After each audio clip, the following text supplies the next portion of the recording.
अस्सलाम वालेकुम दोस्तों, आप तमाम दोस्तों को खुशामदीद कहता हूं अपनी एक नई वीडियो में।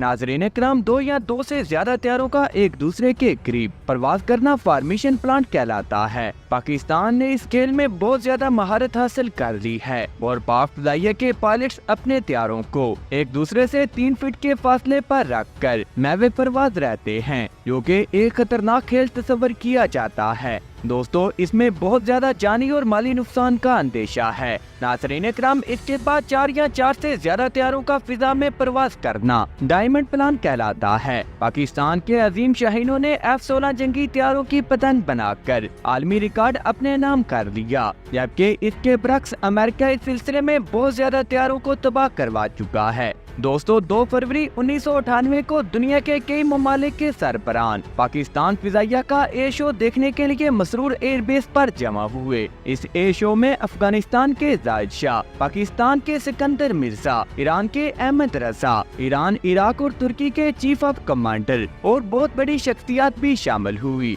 इस एयर शो को कवरेज देने के लिए गैर मुल्की खबरसां एजेंसियां भी मौजूद थी। इस एयर शो को देखने के लिए 30,000 से ज्यादा अफराद स्टेडियम में मौजूद थे। दिन के 9 बजे पाक फ़िज़ाइया के शाहीनों ने वो कमाल कर दिया जिसकी मिसाल आज तक नहीं मिलती। दोस्तों, ये एक ऐसा आलमी रिकॉर्ड है जो कि आज तक कोई भी एयरफोर्स ना तोड़ सकी और ना ही इस तरह का कोई कारनामा सर अंजाम दे सकी। पाकिस्तान के माहिर जंगी हवाबाजों ने F-16 खैबर तैयारों की मदद से डायमंड इंफॉर्मेशन में इन तैयारों को उड़ाकर एक आलमी रिकॉर्ड कायम कर दिया, जो कि अभी तक बरकरार है। इसमें कमाल ये था कि 16 के 16 तैयारे अपनी अपनी पोजीशन में उल्टे हुए और फिर सीधे होकर आगे की तरफ निकल गए। एक तैयारा भी अपनी लाइन से इधर उधर ना हुआ और बड़ी महारत से सारे शो को मुकम्मल किया। इस शो में बरतानिया के नाम नगार भी मौजूद थे। उन्होंने कहा कि ऐसा एयर शो इंग्लैंड में भी दिखाया जा चुका है, लेकिन वो सिर्फ 4 तैयारों पर मुश्तमिल था। जर्मनी के ऑफिसर ने इज़हार ख्याल करते हुए कहा कि हमारे हवाबाज इतनी जुर्रत नहीं कर सकते। इस डायमंड शो की क़यादत ज़फर मसूद कर रहे थे और उनकी टीम इस रिकॉर्ड को बनाने के लिए कई हफ्तों तक मेहनत करती रही। एयर चीफ मार्शल जमाल भी इस मिशन का हिस्सा थे। उन्होंने एक मैगजीन को इंटरव्यू देते हुए कहा कि पाकिस्तानी शाहीनों ने जो कारनामा सर अंजाम दिया, इसने पाक फ़िज़ाइया को दुनिया की बेहतरीन फ़िज़ाइया में शामिल कर दिया। नाज़रीन इकराम, बरतानवी रिपोर्टर में अपने एक आर्टिकल में लिखा कि ज़फर मसूद ने डायमंड फॉर्मेशन 5000 फीट की बुलंदी पर की और आखिरी वक्त तक इसको बरकरार रख के एक आलमी रिकॉर्ड अपने नाम कर दिया। इस कारनामे के बाद पाकिस्तान एयरफोर्स दुनिया की दूसरी अहम एयरफोर्स करार दे दी गई। इस मैगजीन ने अपनी एक इशात में इन पायलट्स के ग्रुप फोटो भी शेयर की और इन पायलट्स को इस तरतीब में खड़ा किया गया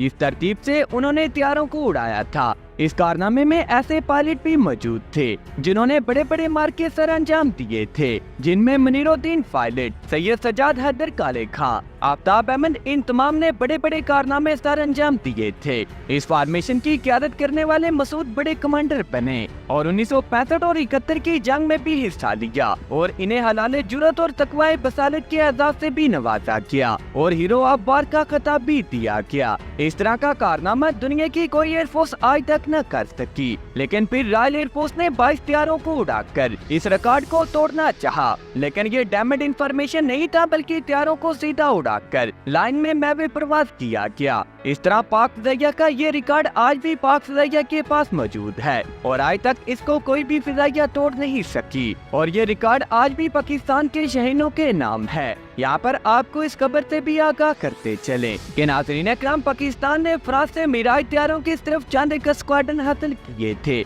लेकिन आज पाकिस्तान एयरफोर्स के पास 200 के करीब मिराज तैयारे मौजूद हैं। पाकिस्तान ने इन तैयारों को किस मुल्क से हासिल किया और इन तैयारों को कैसे मॉडिफाई किया गया, आज इन तमाम बातों की तफसीलात इस वीडियो में बताई जाएंगी। लेकिन मजीद वीडियो की तफसीलात में जाने से कबल आप तमाम दोस्तों से इतनी सी गुजारिश है कि हमारी इस वीडियो को बगैर स्किप किए आखिर तक जरूर देखिएगा, ताकि आप लोग सही और जामे मालूमात से मुस्तफीद हो सकें। नाज़रीन इकराम, पाकिस्तान का एटमी प्रोग्राम 1971 की दहाई में शुरू हुआ, जो कि तेजी से अपनी मनाजिल तय करता हुआ 1999 में अपने अरूज को पहुंचा। इस सारे अरसे में अमेरिका तज़ब्ज़ुब का शिकार रहा اور پاکستان پر معاشی، اقتصادی اور فوجی پابندیاں لگانے کا سوچتا رہا۔ اس سلسلے میں امریکہ نے مختلف حربے بھی استعمال کیے۔ امریکہ نے پاکستان کو F-16 طیارے بھی دینے تھے، لیکن ان کو بھی بھیجنے میں تاخیر کرتا رہا تاکہ پاک فوج اور خاص طور پر پاک فضائیہ پر دباؤ ڈالا جا سکے۔ پابندیوں کی وجہ سے پاک فضائیہ پر بہت زیادہ دباؤ تھا،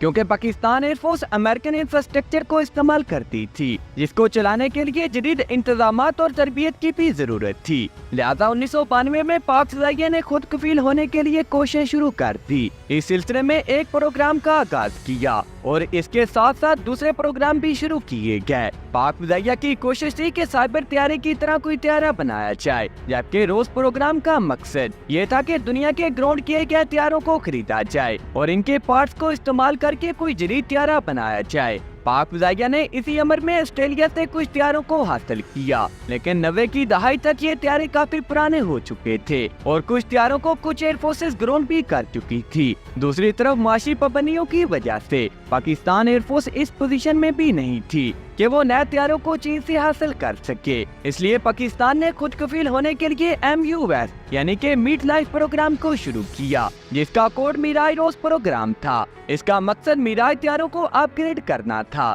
دوستو، یہ پروگرام بھی کافی سست ہوا، کیونکہ پرانے گراؤنڈ طیارے سستے تو مل گئے، مگر ان طیاروں کو اپ گریڈ کر کے پاکستان کے انجینئرز نے ہی شامل کرنا تھا۔ اس پروگرام کو پایہ تکمیل تک پہنچانے کے لیے پاکستان نے فرانس کی مدد لی اور میراج طیاروں کے بلو پرنٹ حاصل کرنے کی کوششیں شروع کر دی۔ اس سلسلے میں پاکستان کو فرانس اور اٹلی کی کمپنیوں کا تعاون بھی حاصل تھا۔ پھر کامرا میں ایروناٹیکل کمپلیکس کامرا میں ایک سیل قائم کیا گیا۔ آسٹریلیا سے خریدے گئے طیاروں کو اس کمپلیکس میں اپ گریڈ کیا گیا۔ ان طیاروں کو آسٹریلیا کافی پہلے گراؤنڈ کر چکا تھا۔ پاکستان نے آسٹریلیا سے پہلے مرحلے میں 50 طیاروں کو حاصل کیا۔ ان طیاروں میں سے 12 طیاروں کو PAC کامرا کمپلیکس میں اوورہال کیا گیا اور اس کے بعد انہیں قابل استعمال کیا گیا، جسے پاک فضائیہ کی زبان میں آپریشنل کہتے ہیں۔ اس فیز میں طیارے کو ہر طرح سے اوورہال کیا گیا۔ دوستو، ملٹیپل ریڈار سسٹم سے ان طیاروں کو لیس کیا گیا۔ اس کے علاوہ بھی مختلف قسم کے سسٹم ان طیاروں میں لگائے گئے۔ اس کے علاوہ نئے اٹالین ریڈار کنٹرول سسٹم کو بھی ایڈ کیا گیا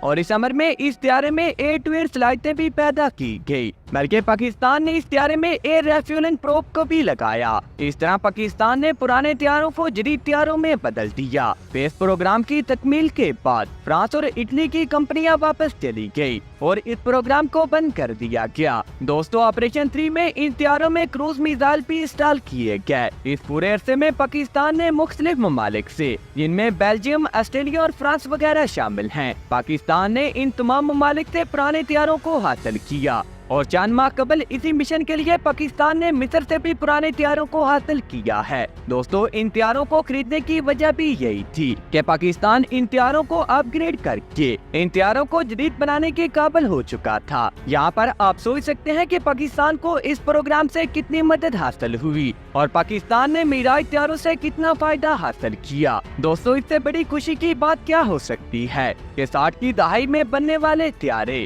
آج بھی پاکستان ایئر فورس کی سروس میں شامل ہیں اور اگلے 10 سال بھی شاید یہ طیارے پاکستان ایئر فورس میں شامل رہیں۔ ناظرین اکرام، ابھی تک کی اپڈیٹس کے لیے اتنا ہی۔ ملتے ہیں کسی اگلی ویڈیو میں، تب تک کے لیے اللہ نگہبان۔